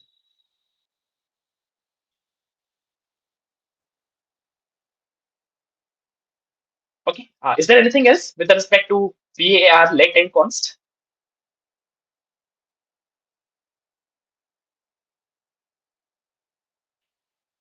Well, there is a important concept that I would like to discuss with you all, that is hosting in JavaScript. But I guess it will make sense once we write some programs with the help of these keywords. But so, anyways, we'll do it later. So it is one of the most important things that will be asked in the JavaScript interview. The very first question will be based on this concept only. So yeah, we'll discuss it in the next session. So shall we proceed to the next section in case there are no more doubts? Yes, sir. Okay, fine.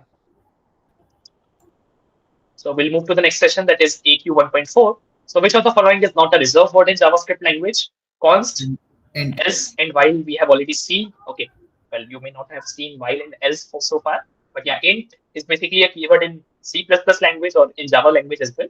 But here it's not a keyword. Which of the following is not a valid literal in JavaScript? Literal means which cannot be used as a, for example, as a value to a variable. Right. So null is a valid value in JavaScript. Everything in small, in lowercase. 5 is again a valid literal. This IATM is, means whatever is written inside quotes will be treated as a string, so that becomes a valid literal. But true.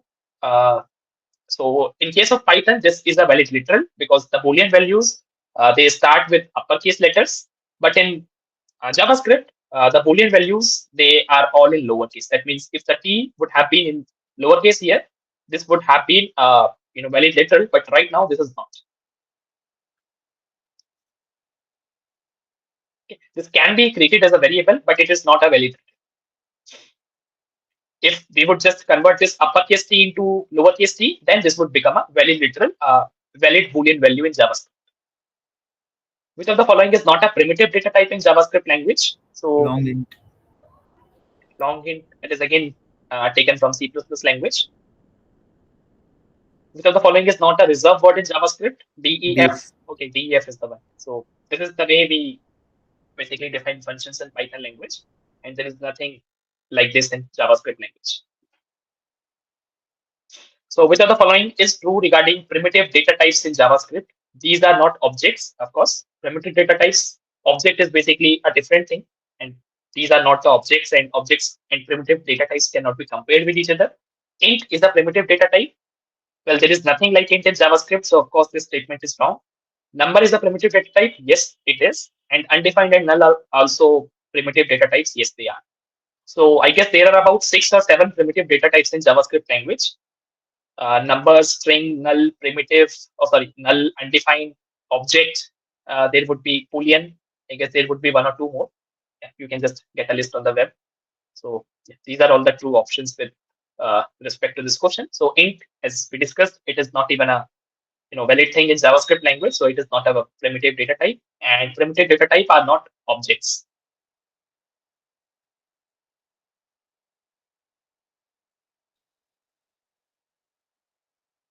Okay, fine. So we'll move to the next question, the next section, that is EQ 1.5. So consider the following variable declaration. Let x equals to 2 curly braces. So this is again a notation that we use in order to create a local scope, like I just created in the browser console some minutes back. But this is how we can also create objects in JavaScript. So of course we'll see that what an object is. An object in JavaScript is very much similar to what we have dictionaries in Python. Okay, so a dictionary and JavaScript object, they both are quite similar. Now, what you do is you basically create a variable, and what you do is you assign an empty object to that variable. So the question asks what will be displayed on the console in case you are trying to access the value of this variable that is created here, that is x. So what will you get is you will get an empty object, what you have assigned to this variable. That's it. Nothing else. Consider the following variable declaration: let x equals to this, again an empty object, and what will be shown on the console if you try to print x dot value. Can someone answer this question? Undefined. It will be undefined. Okay. Well, in case of Python, what do you think? What would have been the output? Null. Are you sure?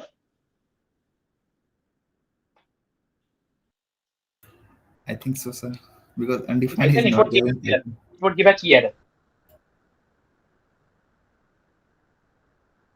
So, That means if you will, yeah. so like, what does x dot value mean? The dot value part. So, like a Python dictionary has a set of key value pairs, right? And how do you access a value inside a dictionary, inside a Python dictionary is you use the dictionary name, and within the subscript, what you do is you type the key name, right? This is how you do it. Hmm. Similarly, in JavaScript, instead of using those subscript, what you do is you use dot operator. You just put a dot and you use the key name here in order to access the value of it. So if x was a dictionary like of numbers 1, 2, 3, 4, like Yes. what would x dot value give in that? So value is supposed, or it should be considered as a key here. Let me just type one Python dictionary in the chat for you. So see, a dictionary would be created like this. So value would be a key there. Value should be a key there in case you want to get the value. So this is how you create dictionaries in Python, right? So what you do, let's say if you do something like A. Sorry, I missed that ending code for A. So if you do something like this, what you will get as output is you will get 1. Hmm. Okay. So similarly, this value that we are using in this question here, this value is A here. That is the key. So what we are doing is we are trying to access the value that is stored at the key named value. Got it. That, yeah. So I'll just use the same thing and I'll just include one more key here. So I have just pasted one updated dictionary here in the chat. Now this x dot value is going to give you the value 3. This is the same thing that is being asked in this question. Basically, it's like x dot a. Yes, correct, exactly. In Python, we use subscript in order to access the keys or the values to those keys. But in JavaScript, that notation can also be used. That means that subscript notation and this notation can also be used, dot notation. So both of these are valid in JavaScript. In case of Python, if you will try to access a key that does not exist in the dictionary, you will get an error. But in case of JavaScript, you will get undefined as the answer in case it does not exist. Okay. Yeah, so x dot value, it is going to return you undefined because there is no key defined with value in this object or in this dictionary. For now, you can consider it to be a dictionary. So what will be the output if the JavaScript program written below is executed? So I hope you all should be able to answer this question, considering that most of you would have done Java course by now. It's error, sir, to show syntax error. Because Why? we are declaring it in JavaScript, there is no declaration part.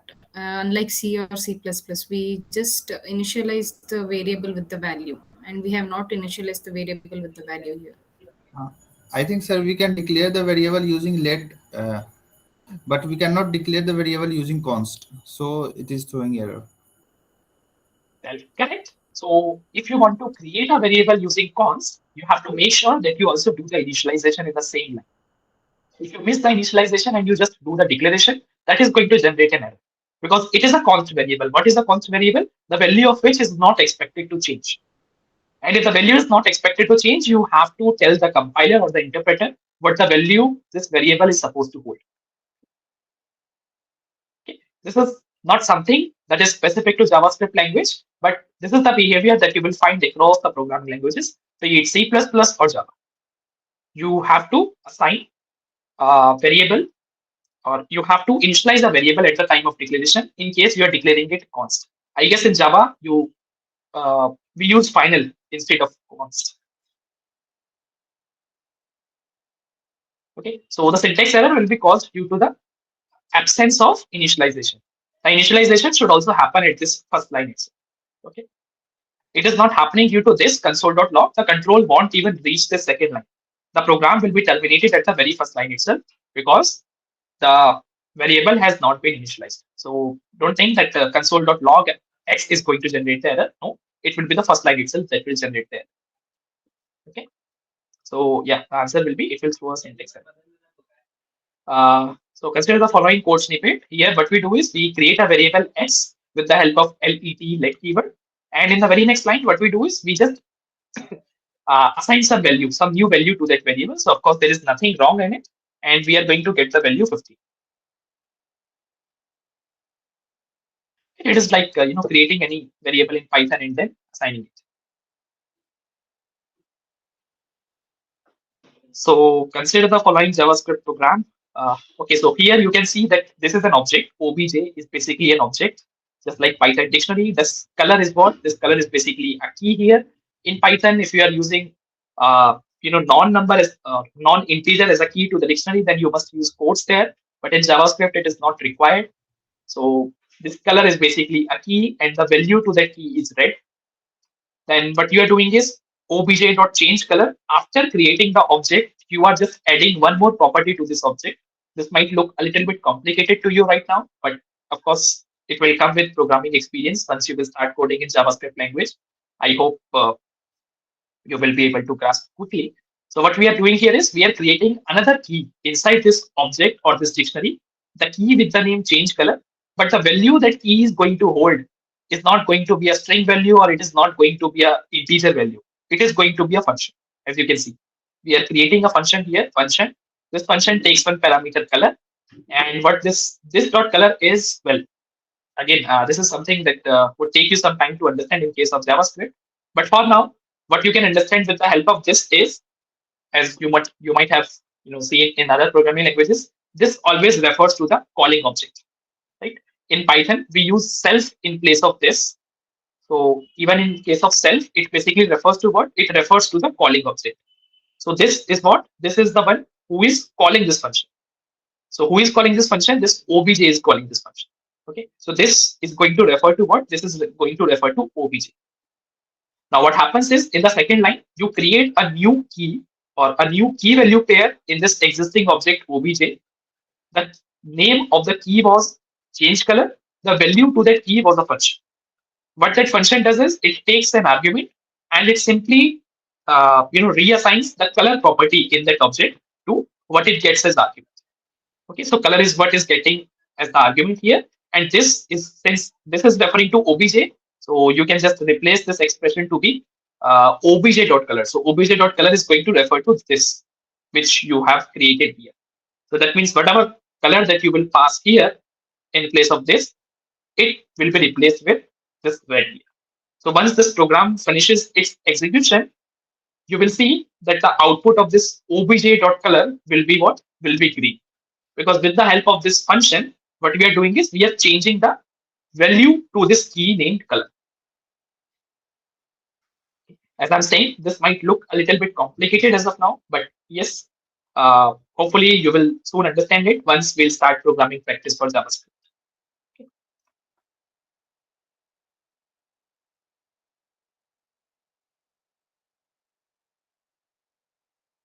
Well, I hope the last category won't have any programming related questions. It will just have some theory based questions, so that is fine. Which of the following is not a front end framework for web development? React.js, Flask, Bootstrap, and Vue.js. So of course, Flask is the framework that we use for backend. Which of the following is not a backend framework for web development? Vue.js. It is Vue.js. This is what we are going to use as a front-end framework in this course. Flask and Django both are Python-based frameworks, and Express is basically based on Node.js. Which of the following is correct regarding JavaScript? It can manipulate the DOM. Yes, it can. JavaScript is a programming language. It is a programming language. Yes, it is. It cannot manipulate the DOM. So it is just the contradiction of what the first statement says. It is not true, and none of the above is of course not true. So first two options are correct. What does Ajax stand for? So we are going to do a lot more things with the help of Ajax in this course. Of course, we are not going to use the traditional Ajax, that is XHR HTTP request. We are going to use Fetch API because of course that is the more advanced version of it. So the full form of it is going to be asynchronous JavaScript and etc.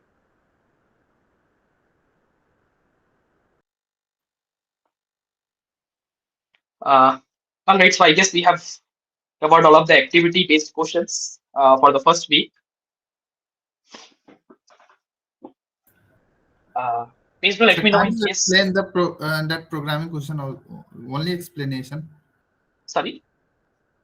Can you just explain that programming question? Programming question. Okay. Yeah.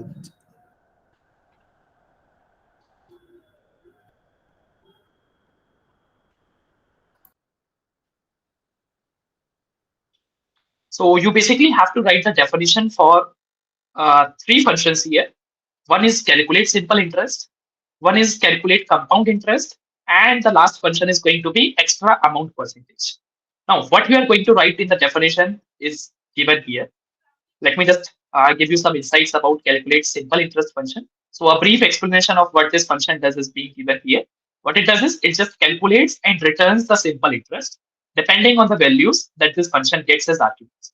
The formula that you have to use in order to find the simple interest in this definition is by using this formula PRT, where the definition for each of these variables is provided here. P is basically principal amount, I is the daily interest rate, and n is the number of days. Now, if you will see the definition or the declaration of this function, that is calculate simple interest, you see that you are already getting this principal amount, you are getting daily interest, you are getting starting date and ending date.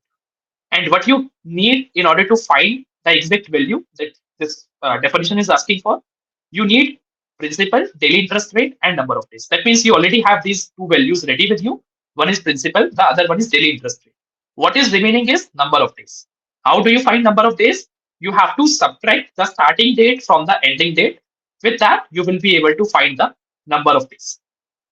Okay. Now, once you get that value by subtracting starting date from the end date, you will have this value with you, and then you will just have to put it into this formula. Sorry, here into this formula. And whatever the value that you will get there, you have to return it as it is. I guess you have to use floor or something. Yeah, so you have to use floor. That means you have to use the floor value if it comes into the decimal. The similar thing has to be done with compound interest. The formula is being given here. It accepts the same type of parameters, that is principal amount, daily interest, starting date, ending date. Again, you have to find the number of days difference, and then you will have to put those values in this formula, and you will be able to find out the compound interest, and you have to return the floor value. Now, once you write the definition of both of these functions, I don't think there is anything remaining for you to write in the extra amount percentage, because you don't need to write the same definitions again in this function, but you have to make use of the functions definitions that you have written above. Okay, so here what you have to return is just have to return the difference percentage in the simple and the compound interest. So what you will do here is, based on the values that you get here, you just have to invoke these functions once again, that is calculate simple interest and calculate compound interest. The value that you get there, you have to convert it into the percentage. Did this explanation help? Yes, sir. Thanks a lot. Okay. All right. Is there anything else that anyone of you would like to ask?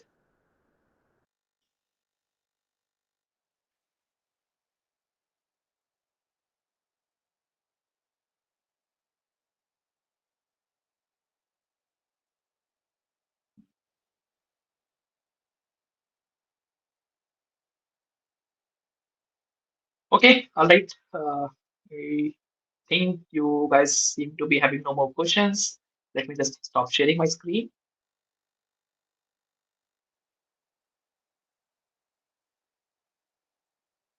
Okay, fine. Well, it was really a good session interacting with you all for the very first time in this term. I'm hoping to have a lot of fruitful discussions going forward into this course. Well, the discourse is always open for you. You can always post your queries there. We'll try to respond as soon as possible. And in the next session or from the next session onwards, we are going to start the JavaScript programming practice. So I would recommend all of you to please start attending the live sessions, at least from the next session onwards. And please convey this message to all of your peers and friends who may not be able to come in today's session. Well, anyways, I'll share the recording for this session in the discourse once I get it, so that others can watch too. Hello, sir. Sorry, just one quick question, if you don't mind. There are no lab assignments like we had in uh, app development one, right? So No, in there are no lab assignments as such in this course. There will be just 2 programming assignments that you will get in the first couple of weeks. That's it. right. But we will be releasing the practice based assignments. Those will not be graded, but they will just be given for the practice purpose, so that you can work on those and just revise your concepts as you will learn them. Okay, sir. Thank you so much.